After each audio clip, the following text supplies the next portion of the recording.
Alright, hello class, my name's Canton, and today I'm going to be talking to you all about texting and driving, and why, and in doing so I hope to convince you of the dangers and how serious it really is, and hopefully after hearing this you guys will take that into account next time you think about picking up your phone and driving.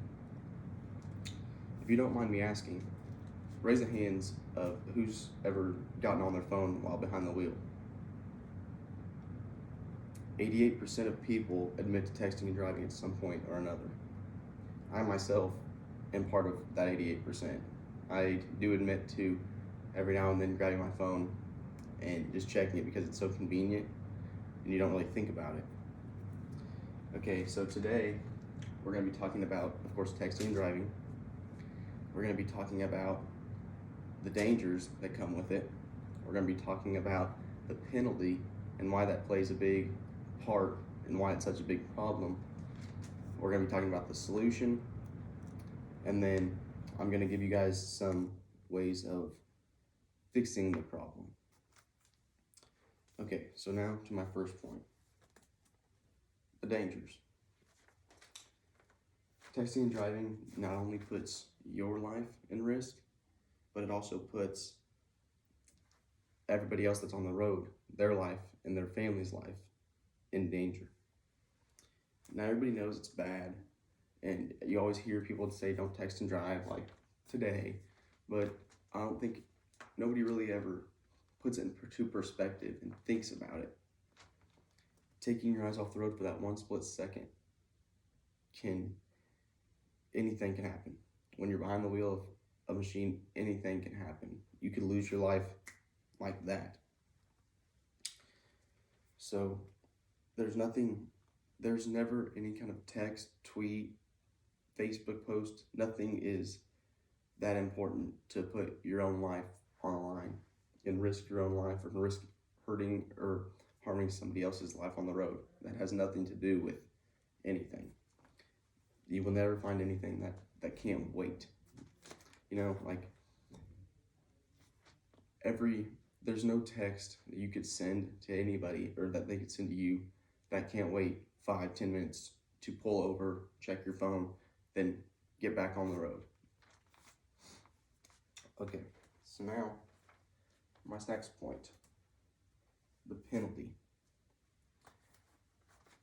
I personally think, and most other people would agree, that the penalty needs to be harsher. The worse the penalty they get, the worse they make it. It's like a scare tactic. It kind of would warn people away from doing it because they would hear their phone go off, reach for their phone, and think about that, man, if I do get caught doing this or something were to happen, I'm gonna be in a lot of trouble. So yes, it could make people think twice about it.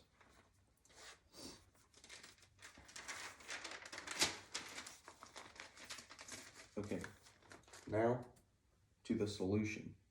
How do we fix the problem? Not one person can't fix texting and driving.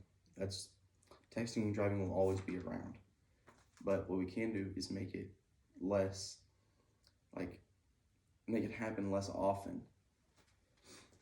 So one person can't fix it. It's fixed by a bunch of people stepping up, being accountable, being responsible, and more mature enough to know that this can wait.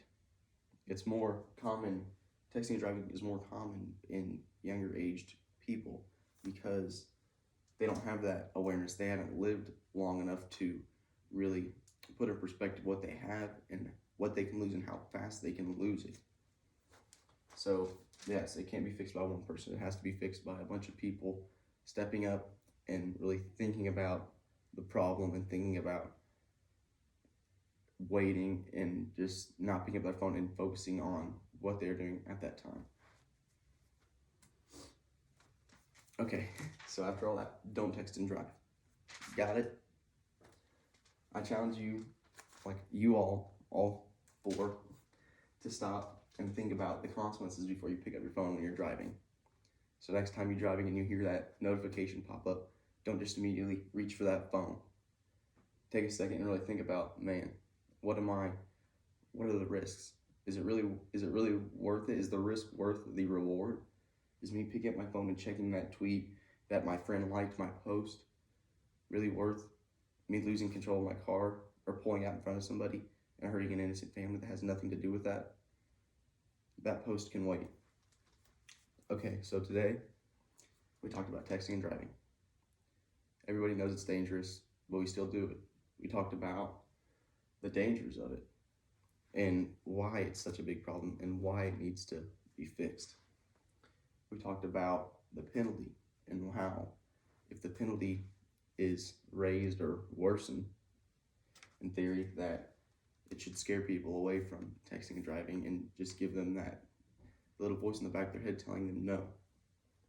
We talked about the solution, how not only one person can fix it, but it's a group of people, multiple people, stepping up and putting their phone down and not continuing to text and drive. And now, it's on to you guys. It's your turn to take what you've learned and put it into action to help stop the problem. Any questions? Thank you.